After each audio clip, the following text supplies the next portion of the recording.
guys, in this session I want us to learn about the non-hormonal method of family planning, and we have one that is called intrauterine device.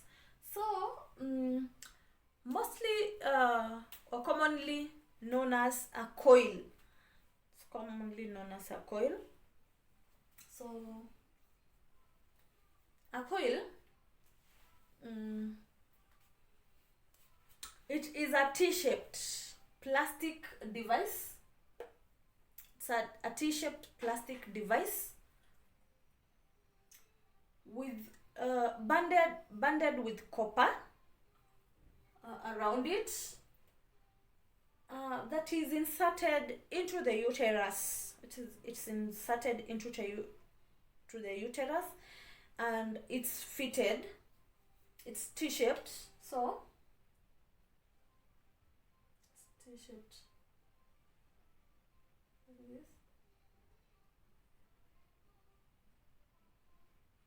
and it has some 2 strings.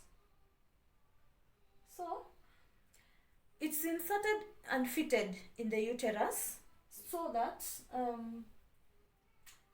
a sperm can't go through to the fallopian tube. Okay, so it is a type of a long-lasting method of family planning, but it's reversible at the same time. So it can be inserted and it can be removed anytime that you want. So it is 99% effective.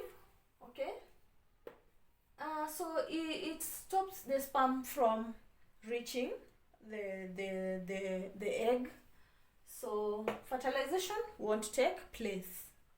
These strings, they hang to the cervix, and they won't be felt. So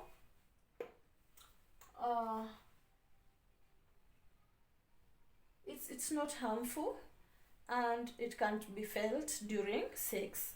So for those women who want a long method, this coil takes up to 12 years once it's inserted. But if you want it removed in between, it can be removed. That is when you want a baby. So what are the benefits? Number one, it lasts long, up to 10 to 12 years. It can be used by breastfeeding women. It's highly effective. It's 99% effective. Its onset of action is immediately once it's inserted. That is it. It starts working immediately. It doesn't interfere with intercourse. That is what I have just explained, that ladies fear that your husband might feel it during intercourse. It doesn't interfere at all. Return to fertility is just immediately you remove it, you get pregnant. Okay, there's no delay because it's non-hormonal. There's no weight gain, and also it doesn't interfere with your libido or sex drive. It's non-hormonal, so your sex drive will just remain the same. Okay, yeah, because it doesn't have hormones that will interfere. Disadvantages: menorrhagia.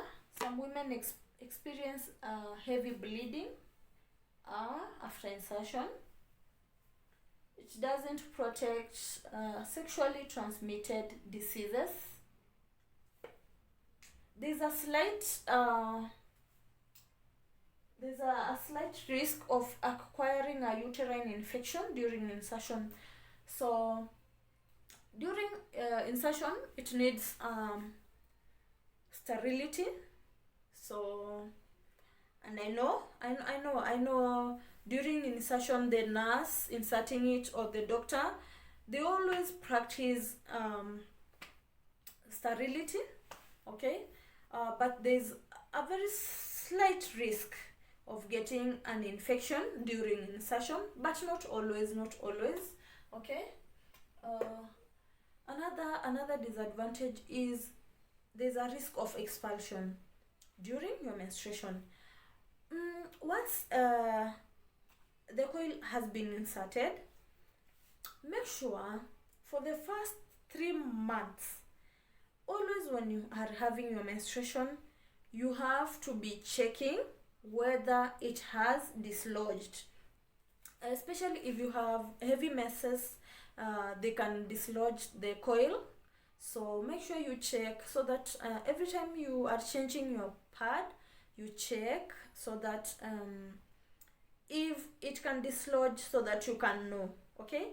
Because it might dislodge and you might not know. If you don't check, you might not know and you will end up getting pregnant. So for the first 3 months, you have to be checking your pad. If the coil has dislodged, you will find it on your pad when you're changing. So okay, I have said you will have a risk of infection because during inserting it needs high sterility. So yes, and that is what is always practiced. But you know, there are these risks. Always there's a risk, okay, of getting an infection. There's a risk of getting ectopic pregnancy. This is a pregnancy that will occur outside the womb, okay, in the fallopian tube, maybe. You have a risk of expulsion. I have told you that one. Keep checking for the first 3 months. We have a risk of lost threads. I have told you it has 2 threads that hang down to the cervix. But these threads might get lost. How can I explain this? This means these threads they usually hang down to the cervix, but they can go up, okay? They can go up and hide up inside the uterus, okay? So this one makes it hard when it's being removed, because these threads are the ones that help during removal, okay? You just hold them and you remove the coil.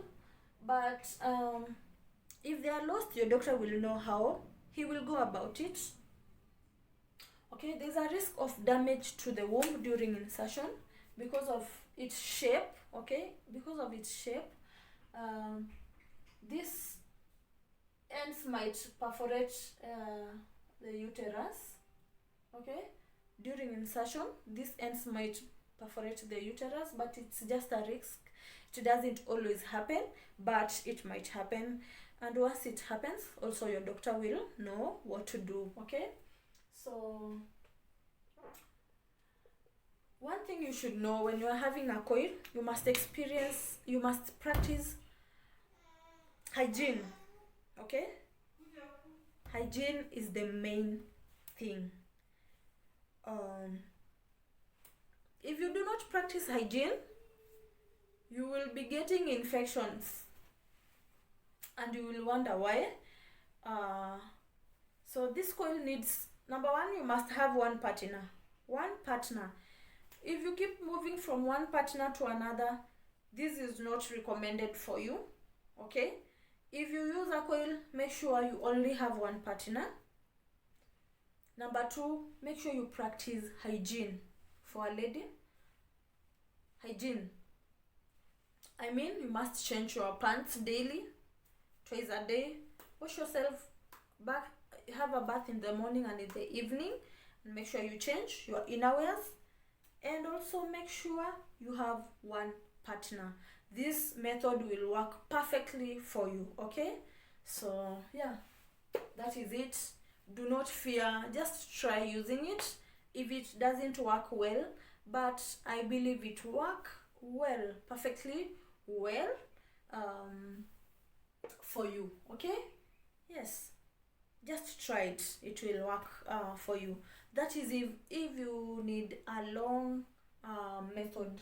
Okay, you want a long method of family planning. But always when you feel like you want a kid, you will always come to the hospital and it will be removed. Okay, yeah, that is the short discussion. I hope you have understood. If you have a question, please just ask there, down there in the comment section, and I will try to answer you.